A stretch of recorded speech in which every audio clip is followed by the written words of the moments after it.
confidants in this wonderful, beautiful changing of the world and everything that is happening right now, I want to make sure that you are taking care of yourself and your personal happiness. You know that I will scream it from every rooftop that will allow me into their building that I think everyone should be able to afford therapy. And with BetterHelp, they will assess your needs and match you with your own licensed professional therapist. I talk to my therapist every week, and Jared and I just got matched for our couples counselor. We love BetterHelp. I believe that you should be in the comfort of your own home to be able to delve into those topics and also be cozy and comfy and sitting around in your own environment. It changed the therapy game for me. And the best part is you can start communicating with a therapist in under 24 hours. That's how quickly they match you with someone else. And you can send a message to your counselor at any freaking time. You never have to sit in an uncomfortable waiting room, waiting and thinking and friggin' building up ideas in your head. You just think of something and you type it right to your counselor, and she always gets back to me right away. BetterHelp, it has licensed counselors who can deal with so many specialized areas like depression, stress, anxiety, relationships, sleeping, trauma, anger, family conflicts, LGBT plus matters, grief, and self-esteem. And don't forget that everything you share is confidential. I want you to start living your happy, better life today. And as a listener, you will get 10% off your first month by visiting betterhelp.com/CI. Join over 800,000 people taking charge of their mental health. Again, that's BetterHelp, HELP.com/CI.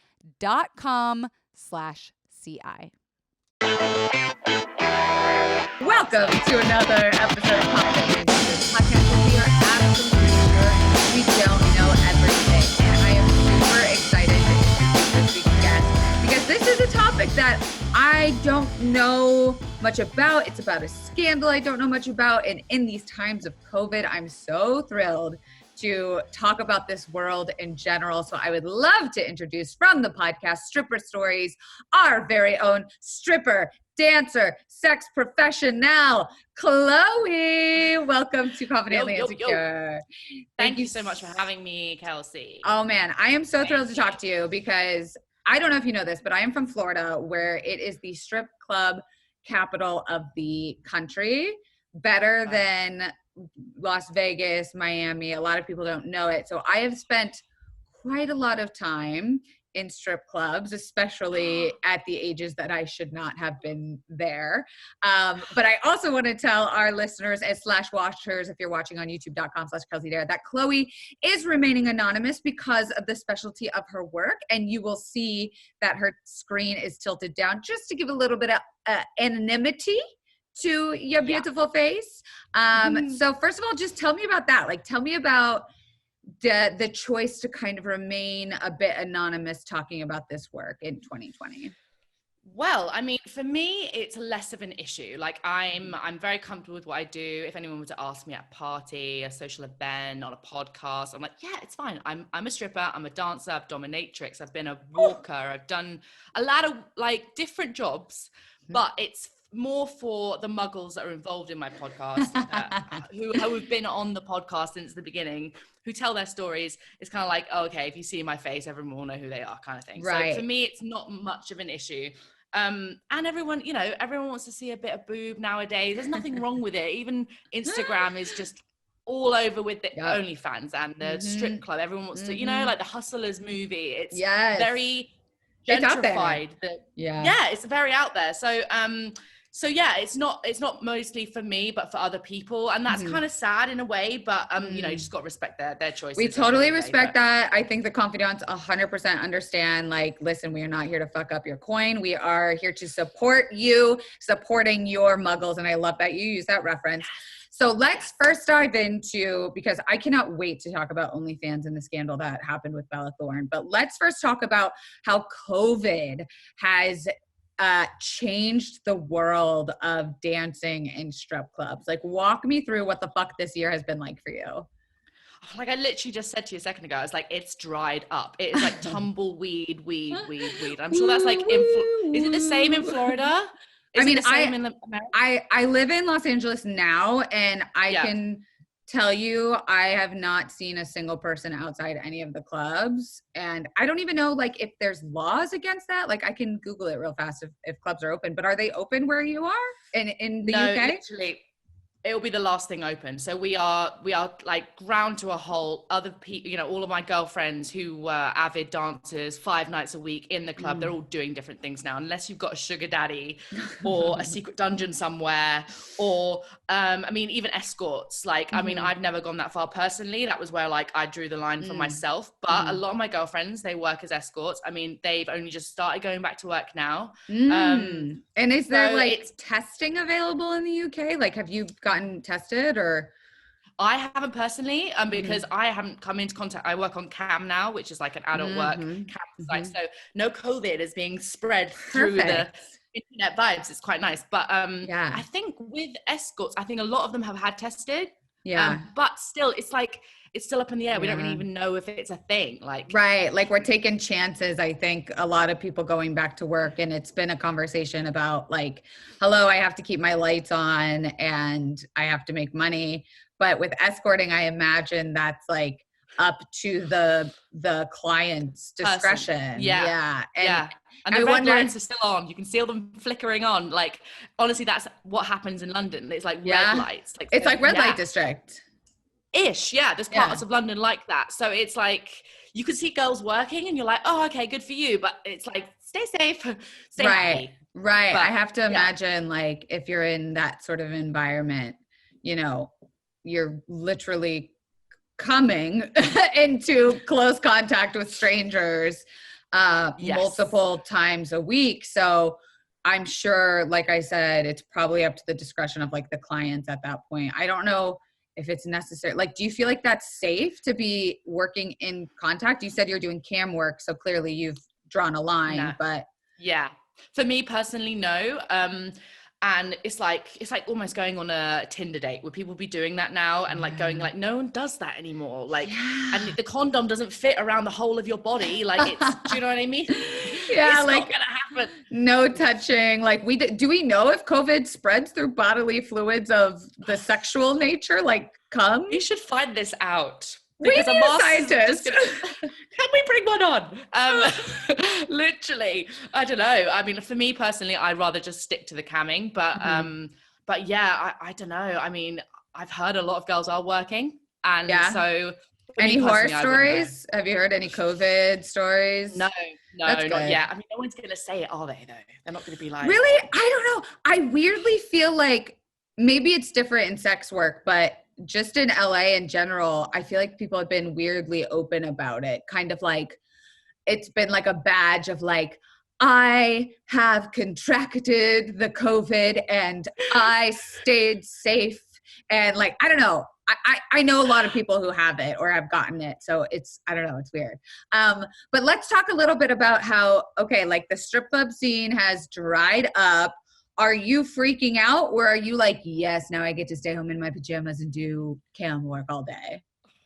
I kind of like it. And, you know, like I prefer like getting up, like you said, you get up really early, right? For me, 9 a.m. is early. I used to get home from the strip club at like 6 a.m. So for me now to work like a day job in a way, it's like a strange feeling. So I'm kind of liking it. But a lot of the girls are like pacing, have kids, and they just don't want to be stuck in the routine, I guess. Right. But for me, I love it. I love the fact that I've changed jobs, and it's allowed me to be able to do a podcast and like talk to great people with like you about different shit. You know, it's nice to like get out of my bubble. I don't think it would have been difficult for me to leave the club because it is an addictive job at the end of the day, you know? But I don't know if it will ever come back. I think the golden age of stripping is done. So that is a hot take, sis, because I have every time now that I do something in public and I see how it's changed because of COVID, like for instance, I don't know if they do this in the UK, but even if you go to a restaurant, which like I try not to do, but sometimes like you have no choice, you know, I've been on the road, people know that,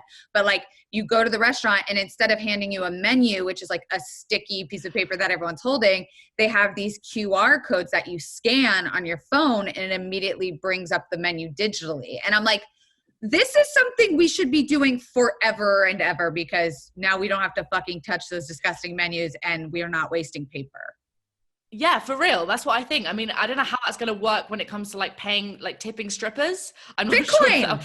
sure. Literally, could be. Like, it literally could. Like, but yeah, we have that over here as well. I think it's like a great way to like continue going out. That's such a good point, because you know, you make it rain in the strip club and now you're like, I'm not touching that money. Dirty money. Like, Ew, I'm going to hold money. up my like Venmo account scan instead, and you can tip me through WhatsApp or Cash App literally, or something. Yeah, tap, tap, tap. That's literally what everyone's going to be doing. Just don't come too close, Right. just tap. Well, yeah, I mean, how will a dance even happen anymore? You know? That's what I was just going to say. Yeah, I don't know. I honestly, like, I'm so excited to see what happens in the next 6 months, because nothing's open here, and girls are having to change their whole lifestyle. Hence the OnlyFans thing. That's becoming like a thing as well, because it's online, it's very remote, it's safe. So yeah, I mean, those meter away dances, they're going to probably end up being a 2 meter away rule. Right. Now? Like, you're going to have a ruler in the club, like a security guy coming by and be like, hey, hands off. But that's so interesting, because I feel like so much about, you know, at least what I found interesting about the strip club world when I was like 13, 14 and incredibly horny, is that like, it is a bit about touching. Like, a lot of it has to do with companionship and just having like someone there to fulfill whatever holes like you're desiring. And it's very much about touch, right? Like, men are specifically, I assume men are there to experience touch and at least being able to feel a woman like approach you and in that space. You can't really have that sexual connection in a 2 meter away bubble. Like, it's not going to happen. Even like the sex eye, that's not going to be translated over 2 meters in a dark club. You can't be giving someone like what's going to happen? It's going to be ridiculous. I'm wearing a mask too. Oh my God, I didn't even think about that. You have to wear a mask. Like, how are you going to like play with your mouth and like do like I don't know what girls do. I mean, I've never done this, like the crazy blowjob face and all of that rubbish behind a mask. It's going to be ridiculous. I mean, you know, some could argue that like people aren't really looking at the face when you're watching a dance. Like, when I'm watching a dance, I am fully looking at the person as like a fucking art piece. I'm like, oh my God, those muscles, those glutes, the legs, the heels, the fucking clapping of the heels is just like, I love that shit. But that's such a good point. And even like taking temperatures of men that are like coming in. Also, if you're watching this on youtube.com/Kelsey Darragh and you just saw Chloe's cat come into frame, you have one of those squished faced cats, and it's, I love him. I'm so sorry. He's like meowing like so loudly. Oh, like, I can't even hear it. He's the love of my life, though. He's perfect. Do you have an Instagram for him? You know what? Everyone keeps saying, like, every video I put on a voice for him, because he's got like a strange face. What's his voice? Do it. It's great. You got to do it. Like a little it's like a little, it talks like that. Because he's got a very it sounds really, we can't put this in. I'm like, what voice is that? Oh, but you need to make him an Instagram. I do. Like, he whenever he has a sleep or anything, we always send these videos to me and my like cat friends. Yeah. Like, do you do TikTok? On Instagram? No, I don't. I'm such a grandma. Like, he would explain to. I don't know what it is. Girl. Really? I go back and forth between telling people to absolutely download TikTok because it's changed my fucking life, and also don't, because you will become severely addicted. But there's rabbit holes you can get down, like squishy face cat TikTok, or like stripper TikTok is one of my favorite avenues to go down. And like, speaking of, maybe this is a good place to transition into the conversation about OnlyFans, because there is a very big OnlyFans TikTok rabbit hole that you can dive down into, where it's women teaching other women how to make the most money. So I guess, can you tell the confidants just like what OnlyFans is if you've never heard of it, which I'm sure everyone has at this point, but. Yeah, I mean, well, it's becoming like a big like talking point, isn't it? Like even from Mhm. like the Beyonce song, when she starts Mhm. talking about she might start an OnlyFans, everyone's like, what is Right. that? So even Exactly. Beyonce knows about it. I'm like, okay, Cardi B's got one, but she doesn't over promise and under deliver, which is like a Mhm. situation that we're talking about right now. But it's basically a subscription based platform where it has like not safe for work content Right. on there, and you can just, it's kind of like the slutty side of Instagram in a way. People just post their like naughtiest, and we're talking like porn-esque. That's how it's kind of started off. And you're charging. Right. Yeah, go for it. No, I was Yeah, gonna say, I mean, when you mentioned it, like how it started was, I think actually, like, we have to give credit to the sex work industry, because if the confidants remember, like my third episode, I had Logan Pierce and his partner on, and they used to be really big, like classic porn stars is what their like performance was on like Pornhub and yada yada yada. And they were talking about how nobody pays for porn anymore, and that was like so upsetting to them, and that's why they had transitioned to OnlyFans. And they bring up OnlyFans in the interview, and I'm like, what is that? And they're like, it's so much more control for the person who does it, and it's kind of disrupting this free porn world where if you want to see something, you have to pay for it, and it goes directly to the creator, which I don't know, do you feel is the right way to do it? I mean, personally, I do. I think that, you know, women, men using their bodies, like prostitution is like the oldest job in the book. It's been going on forever. Yes. People paying for sex, right? So this is kind of like an extension of that. I think, you know, if you're doing it in a way in which you are comfortable and it's consensual and, you know, there's no one pushing you to do it and all those like, you know, typical things, then I think it's a great safe space to be sharing content that isn't safe for work kind of thing. Do you feel like, go ahead, sorry. The confidants, I'm so sorry I keep cutting Chloe off, but she's in London and I'm getting a delay, so I'm so sorry. But yes, go ahead. Yeah, I just think that, you know, and if you're using it properly, like, so that like legit OnlyFans people don't have it in their Instagram bios, they don't have it on their Twitters, because it is so X-rated that it kicks them off platforms, you know. Wow. So it's more like the celebrities and the influencers who can put it in their bio now, because it's just bikini pictures, you know. So it's being used for a different thing, that's how it's kind of changed, I think. Can you put straight up nudity and porn on there? Yes.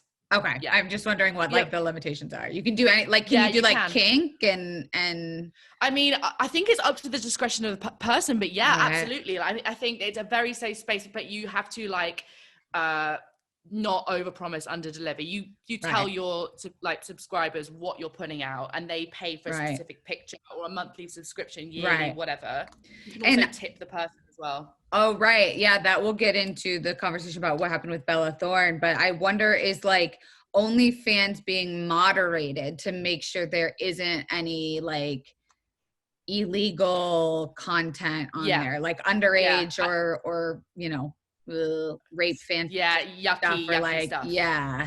Yeah, I mean, I think just like any porn site, I think it still has things in place. I don't know much about that actually personally, but I'm sure regulations, sure that they must do. The fine print. The little fine print. No, I mean, personally, I have no idea, but they must do, you know. I mean, I think they have to at least what's the word, approve what is being posted.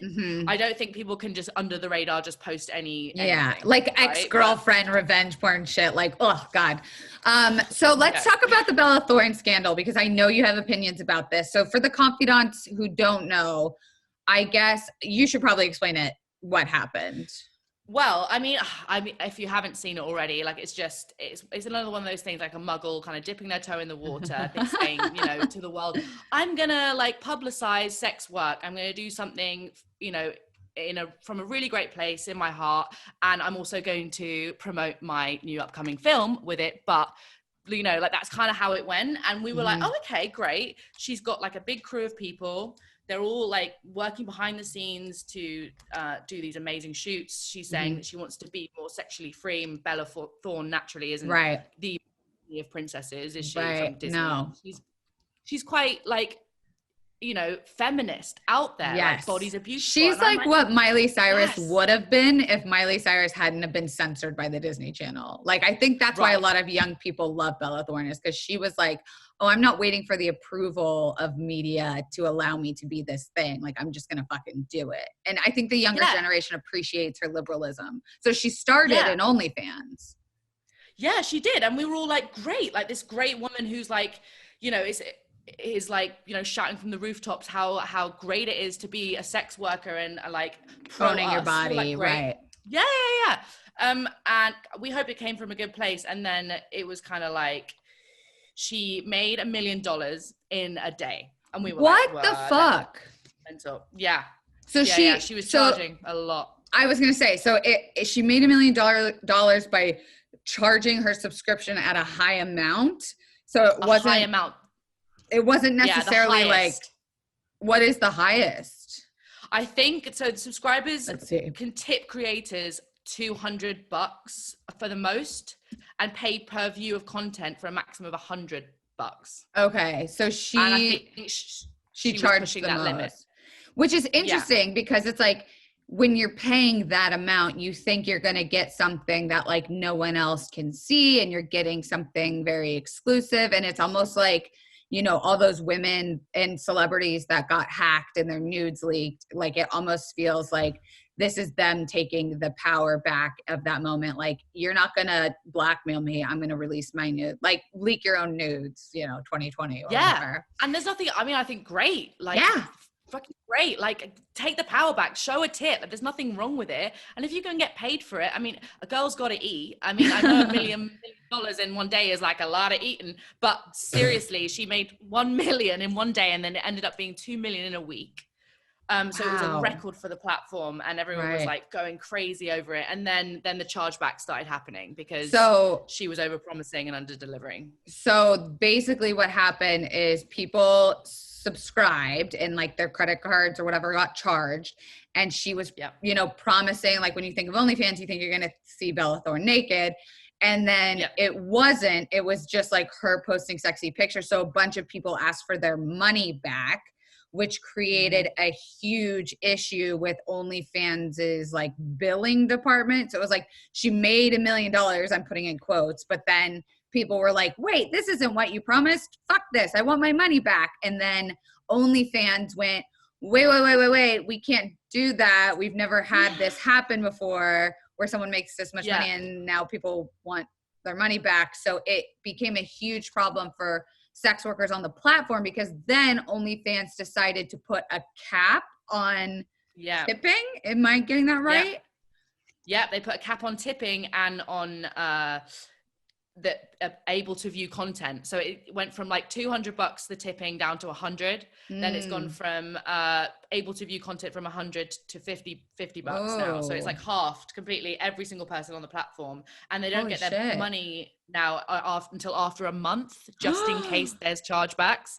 So instead of getting paid weekly, they're all now waiting for their money for ages. And is there a way that someone could, because that's huge for someone that was getting paid weekly now to only get paid monthly. Like, if that's your fucking job, even regular 9-to-5s get paid out every 2 weeks in America. So that's like a huge fucking change. But does that mean, and I don't know if you know the answer to this, but like someone could sign up, view all your content for a month, and then say like, oh, just kidding, I want my money back, and then that fucks over the creator? Or do you have to have a reason to charge back? Or like, well, the thing is, isn't it all subjective?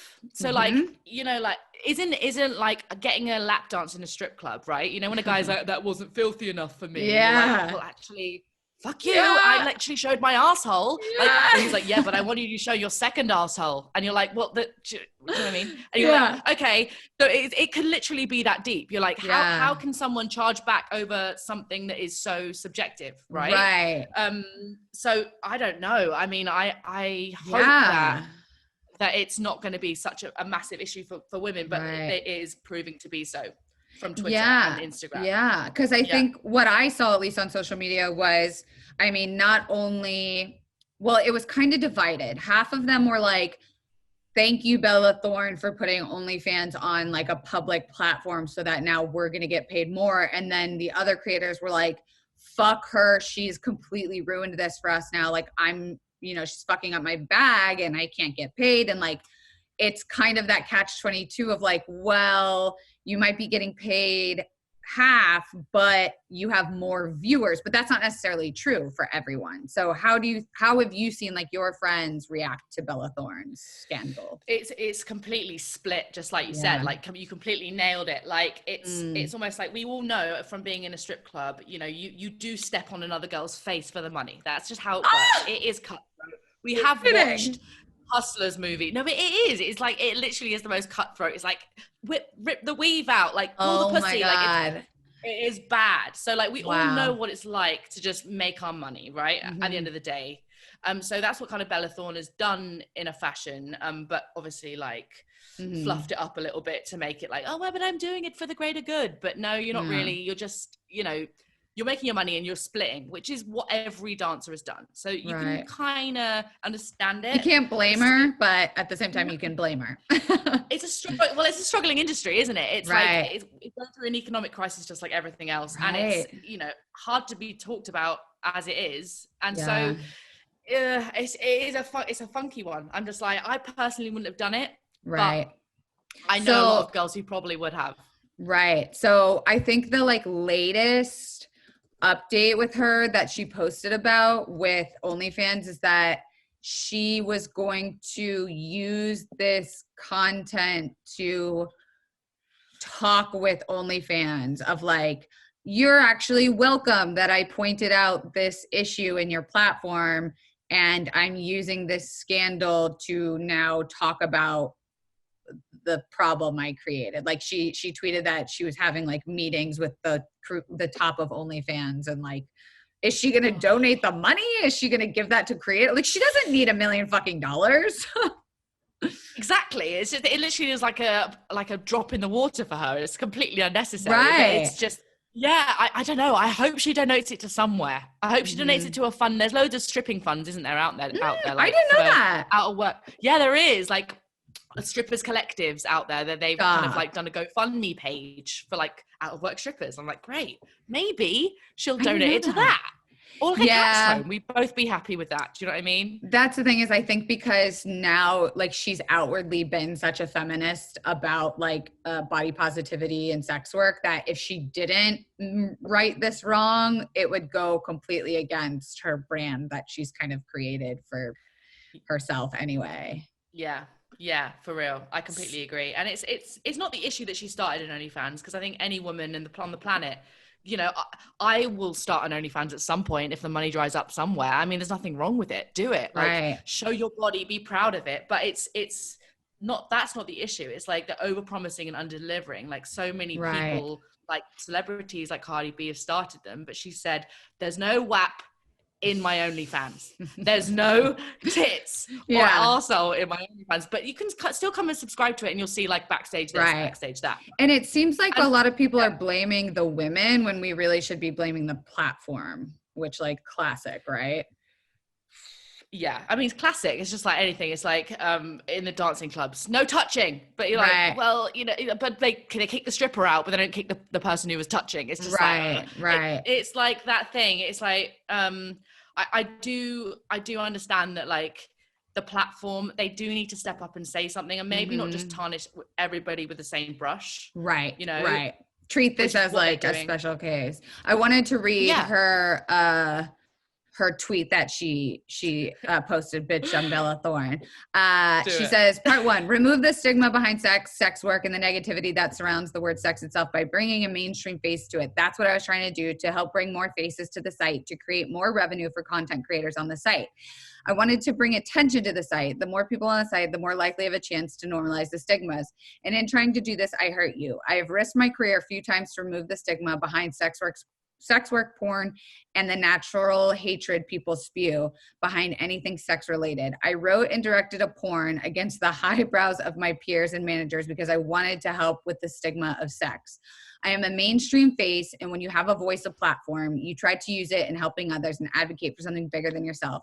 Again, in this process, I hurt you, and for that, I'm truly sorry. P.S. I'm meeting with ONLYFANS about the new restrictions to find out why. This is fucked up, and I'm sorry. Comment any ideas or concerns you want brought up to OnlyFans, and send me your links and pics so I can promote you guys. And then the top comment, which I usually look at to see like what has been voted up the most underneath this reply, is, for the record, this is from someone named Daddy Next Door. For the record, you took money from no one and owe zero apologies. You did not know your actions would prompt OnlyFans to do what it did. Thank you for trying to make this right and for bringing OnlyFans into the mainstream. I hope the other providers appreciate the attention this will bring. Whew. What do you think? Take a breath. I mean, you know what? If it comes from a good place, I mean, at the end of the day, if I was going to put my name on something, and she is a big name, like she said, Right. you would research into exactly what you're doing. And I feel like she didn't. someone hasn't given her some right information. She's surely got a million assistants, a million people to help her out with this situation. It's not like she's just an average girl in her bedroom doing something wrong, which is kind of how she's making. I don't know. I'm not sure. I think that she has the platform and the capabilities to be able to research this and know exactly what she's charging for, and know maybe even go and speak to some women. Go and, instead of doing your research on an OnlyFans account, go and like speak to some women. Go and ask them what they're putting in their content. Like, don't just, you know what I mean? I feel like it's a little bit hollow. I like weirdly believe that she does feel bad, but I think you're right, and that the reason why she started it was not to like destigmatize sex work. I bet she was like, watch how much I can get people to pay for a picture of my bikini. And then when this happened, she was like, oh shit, I have to like rectify the situation. So we'll see what happens. I don't think there's been an update from OnlyFans. I can check. Let's see. OnlyFans. They tweet a lot. They tweet their people a lot. They tweet like every single day about their creators. It doesn't look like they've made a statement recently, as recent as August 25th. So we'll keep updated on that. But I kind of want to transition a little bit over, Chloe, into like your specific cam work during this time. So like, tell us about like the site that you work on, and I want to hear like, how has COVID affected you being like a findom or a dominatrix, or like, tell me everything. Okay, well, I mean, I work on cam like maybe 5 days a week, which is kind of chill. And then it's almost like chat roulette. Do you guys have that? Yes. Or like anything like slutty online, but you charge per minute, so you can charge from like, I don't know, $3 a minute to like $10 a minute. Holy someone shit. To just talk to you in a way. And it's kind of just from your home, super easy to do. There is like people who want like, I don't know, like jerk off instructions or like cum instructions and all these kind of like different things that I've had to learn about, which you don't do in the strip club because obviously none of that can happen. So it's a little bit more filth, but obviously it's behind a screen, which is super cool. And do you show your face? I do show my face, but not while I'm naked. So I'm like very careful. So like if anything is kind of like this kind of setup. If my boobs are out, my eyes are not. I love that. Yeah, I think it's safe. And do you have tattoos or anything? Because I'm always like, I would so fucking do this shit, but I have like right next to my tits, I have tattoos. Like, I don't know how I would cover that. Yeah, my housemate says the same thing. She's like, I really want to do it, but I've got a massive bird on my chest. And I'm like, okay, fair enough. I get it. But no, for me, I've only got like little ones on my neck and stuff that you can't see. So I love that you found a way. Yeah, to keep it separate. It's cool. Yeah, so, I do miss dominatrix though. I like being in a dungeon. I do miss it a lot. Okay, so let's talk about that. Like, how did you get into that world? It was through dancing, actually. I met a guy in the club, and he was like, do you want to meet me outside? And I was a little green baby stripper, and I was like, oh, I'm not sure if I should do that. And then he kind of introduced me to this world in which Mhm. he was super sub, and I had never been anything before. I was just like, I just love sex. And then he was like, why don't you come and try it out? So I took a few classes, and I used to go with him like once a week. No And way. then There's before you know it, I ended up, classes. like how to be a professional dominatrix. Is it class. at It like a was super house juicy. or at a dungeon or something? It's at a dungeon in London, Oh in the my West God. End. So it's like, he used to I take love me to this. these. It's like, how do you use all the different floggers? How do Right. you use all? And I'm just like, okay, if this is good for you, because he was my sugar daddy at the time, and so he was like, I'm just gonna pay for you to like, do all this. Right. So he introduced it like to me, and I loved it. And then since not even seeing him, I just carried on working, and it was super liberating for me. I met some Is it really cool rude? people. Is it rude to ask how much you make and charge for that kind of stuff, or for how much you get from sugar daddy? Because I feel like on TikTok, going back to TikTok and stripper TikTok, some women are like, wow, thank you for sharing these tips, but like, I don't know what to ask for. Like, I don't know how to rate my services. Like, do you find it rude, or like, is it like kind of asking someone how much they weigh or something? Well, for some girls it is, but like it's part of the reason why I started the podcast, because even now, like today, before I even came on to speak to you, I've got like 3 or 4 people DMing me like, I'm about to go on a daddy date. What do I do? And I'm like, great. I like, and they're showing me that, like, obviously they know that I'm not going to say any, like, Right. say anything to anyone. They're super like sending me like pictures of their emails, pictures of this. When do I ask for the money? Oh my this God. and that. So You're like the fairy godmother.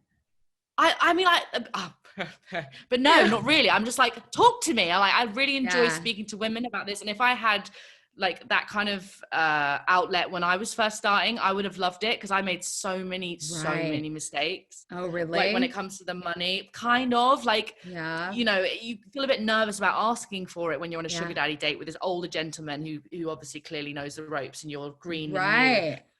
But you're there for How the did money, you right? navigate that? How did you ask for money? Well, what the first time did you make? Loads. Tell me your traumas. Literally, this is so therapeutic for me. Right? I should be giving you money for this. Oh, please. I was very confident going to give you money. This is the podcast. It's very like a therapy session. I love it. I love it.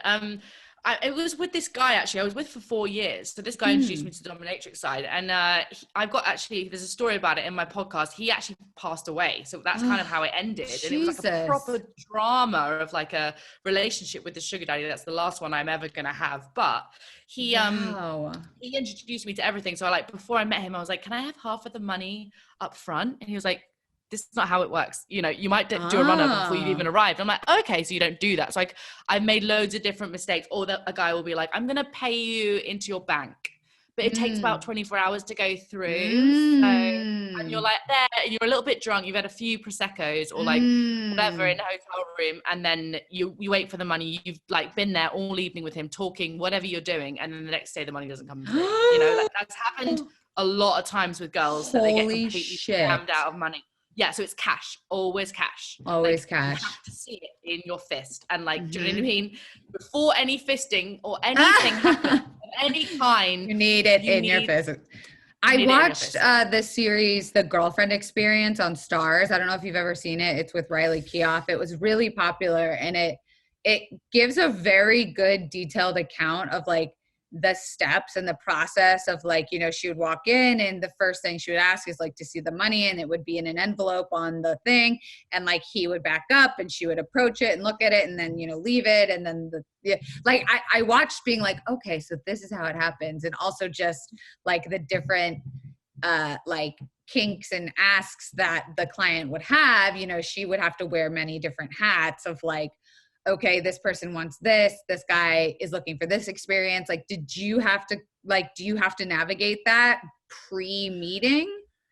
Yeah, 100%. So for me, I was only a walker. So I never did the escort thing, which was just a on the arm kind of thing. Like that's basically it. But what's a walker? It was always a walker is just to be seen walking around.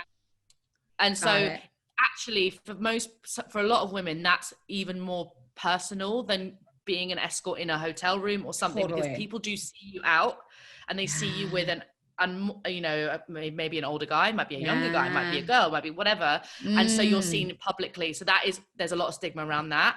Right. I didn't mind personally because fucking cares. I don't really, who cares? Like, and like also, if they ask what you're doing, you could be like, I'm on a date with an older guy. Or like my uncle or my grandpa. You can even lie. Yeah, it's like, I have a story for any eventuality. Like if you'd see your old, I don't know, teacher and you're like, oh, my granddad Tim is in town. So it was okay for me because I could just waffle around it. But for a lot of girls, it's just an absolute no-go. But yeah, it'd be like, what do I wear? Obviously, I would never wear anything over the top, slutty. That's like, slutty, what's the right word for that? Like, you know, really obvious. You have to be able to, like, you know, navigate that. Just being like a normal girl out for a night out. And then envelope is a thing. I used to have a birthday card. So we pretend it was my birthday. So I was like, I love that. Birthday card. Yeah, so you put the money in a birthday card, be like, happy birthday, and you give it to me over the table, because otherwise it looks a bit ominous, doesn't it? Totally. This is like, fantastic. I'm like so pissed that I'm learning this during COVID because I want to just like go out there and fucking try this. This is amazing. And so birthday every night of the week. Why not? Right. It's like, oh, that's fantastic. So yeah, obviously this has been affected during COVID, that like this kind of stuff doesn't happen. And do you feel like, do you talk to your clients of like when things might come back, or are you setting the boundaries being like, I'm not doing this till 2021 or, you know, how does that work? Well, for me, I was just like, come see me on cam. Like, come and see me. Like, we'll have like a date on cam. And also like, because I was a walker, like never took my clothes off, never did any of that kind of thing. On cam, it's a bit different because for me personally, I don't feel like as not vulnerable. I don't know what the right word is, but like, I'm not like doing anything sexual in a room with them. It's kind of over cam. And obviously I'm used to doing that anyway. So I'm like, why don't you come and see a different side of me on cam? Like, come and see. Yeah, that's kind of how I'm working with it. But for me now, it's cam is just the easiest. And it's the, I mean, I get to meet quite a lot of cool people. So I bet. Good for now. Yeah. And is it rude? Kinky. I was going to say, is it rude for me to ask, like, how has your income changed since COVID, or has it not? It hasn't really changed. I mean, obviously you go into the strip club and you can make like a bunch of money in one night. But it was tapering off. The industry was getting a little bit like more saturated with muggles dipping their toe in, because it's becoming more gentrified. People are just like, I need to do something. Well, yeah, and also it's like it's more of it's less of a faux pas being a dancer. Like literally since the Hustler movie came out, you'd see droves of these green women coming in, like never working in the industry. It's strange what's happening. So the industry was kind of plateauing out. Anyways, there isn't as much money in it. It's just like porn, the same thing. There's no money in porn anymore because no one wants to pay for it. It's like if you're not getting sex in the strip clubs and you're doing a meter away dances and you're just touching, does the guy really want to pay for that when he can go to something a bit more personal for him, right? That's kind of how it was going. So I wouldn't say that my income's changed like dramatically. Yeah, I wouldn't say so. I mean, it is obviously a different feeling, like working in a club, you know, and seeing do you feel like, do you feel like stressed about money to come, or do you feel like this is the new way? You know, how we talked about like, after COVID, you know, things are going to go better, you know, now that we've discovered this way of doing things, or do you think like you'll go back to dancing in a club? I probably won't go back, to be honest. No. Wow. I think it's my time. I'm like, I don't think it's for me anymore. Like, I loved it when it was good, and when it was like a booming time for the economy has just gone crazy, and like I don't really see all the like, you know, city slickers going in and spunking their money in a strip club anymore. It just doesn't really make sense. Wow. No, I think this is exciting. Yeah, maybe there'll be more money in porn now. Maybe there'll be more money in like OnlyFans and things like that. Like it's maybe evolving more online. Yeah, for real. That's really exciting. You do. You know? I mean, I have. I mean, recently, even so. Yeah, like the good stuff. I'm totally guilty of Pornhub. I'm totally guilty. Like, I don't know how to change. Well, it seems like if I was going to pay for it, I would like my likes change every time, you know, and like Pornhub's something you just put in a word and it gives you endless content. So I feel like it's a little extra step that I should be taking to like find the people that I like and pay for it. So maybe that's something I need to do. Am I a shit person because of that? No, absolutely not. Like, Sure? absolutely not. I'm just lazy. That's what I am. I'm just like, for me, there's just on Pornhub and like X-Hamster and all these places, there's just too many things going on. And like, if I've just got all my tabs there, I'm literally horny for a split second and I'm like, I need to see it now. Just Otherwise something. it just goes. Yeah, right now. So like, if it's paid for me personally, it's just for the lazy girl. Oh, I know that everything in this bracket I'm gonna like. You know, So do you have anything you can promote like for listeners of something that like you like that you pay for that we can look into? Okay, right. So I used to really, really like black.com. Now, okay.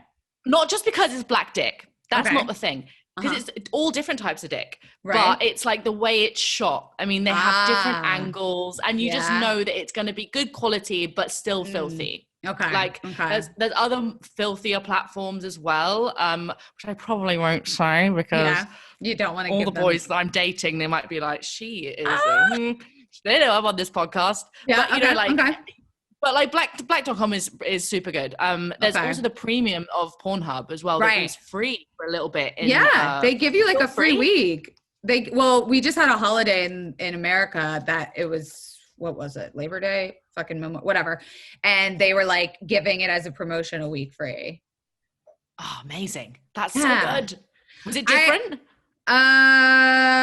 Well, you know, you talk about angles and like the way it's shot, and like I find myself preferring amateur, like cell phone point of view. And so when it says like premium, I'm like, I don't really want like 4K, like nice production. Like I kind of want that more personal. And so maybe OnlyFans is like where I need to go, where it is, you know, iPhone, like. Yeah. There's also sex.com as well, which is, have you seen a sex.com? No, but like that seems so like obvious. Basic. But I never knew about it until like a couple of weeks ago. Some guy was like, look for sex.com. And it's basically like these Pinterest boards of just different, like real people. It's like almost like the Tumblr or the Instagram of porn. Amazing. And you just scroll down it and just see these little clips. That is really good. Okay. I'm going to have to check that out. That. I have another personal question before we wrap up, and feel free to like tell me to fuck off. But when you were talking about your sugar daddy that passed, did he leave you anything? Your face. Money in the bank. Yeah, money in the bank. I mean, he had like, but it was not in his will because he was a bit kinky and like he had a family and like things like that. So he had like a lot of health issues. He couldn't get it up. That was another thing because he had prostate cancer. Oh, wow. So he was doing a lot of like sex parties with like trans women and he loved like pegging and stuff like that. All these very underground things. Taboo, that's why the dungeon, which is taboo, but really. Right. So I was never like a person in his life. I was very under the radar. Even when he passed, I had to find out on the internet because he just didn't text me back one day. Yeah. Because obviously no one knew about me. So I was like, why are you not texting me back? I got super angry and then found out that I was getting angry for I'm a massive asshole. Yeah. Well, that's, and you tell that whole story on your podcast, Stripper Stories, right? Yeah, I do. Yeah. It's a cool little podcast. It's just got funny stories from like I was listening this morning. I really liked it. It's just like cool. Like it's just like two chicks talking shit, like no filter. Like I love that stuff. That's like very much my vibe of just you know, I think I'm very open and liberal, and then to hear even another level of like sex talk is very refreshing and like knowledgeable. Like I'm very curious. I think what you're doing is very important and cool and yada, yada, yada. Praise. Same. Thanks. Please tell the confidants where you want to be found. And I'm sure I will include links below to all the places that you want to be tipped and worked and seen. Amazing. Please tell us. Well, I'm not on OnlyFans, but Instagram, we have an Instagram called Stripper Stories Podcast. So you can find us on there and all the links in the bio for our little podcast that we started. But thank you so much for having me. You're fantastic and so open, and like this flowed so beautifully, and I have like a million other questions. So I hope you'll come back and talk to us. I would love to. In a little bit when COVID has shifted, let's like see how the world of sex work is. And I so appreciate you. And thank you so much for coming on. And it was lovely to meet Thank you you. for having me, Kelsey. Thank you so much. Thank you. Thank you, Chloe. All right, confidants, don't forget you can rate this 5 stars on iTunes. If you want to rate it less, please don't, because I'm too sensitive. You can reach us at confidentlyinsecurepodcast@gmail.com and confidentlypod on all the social medias. And we will see you next week.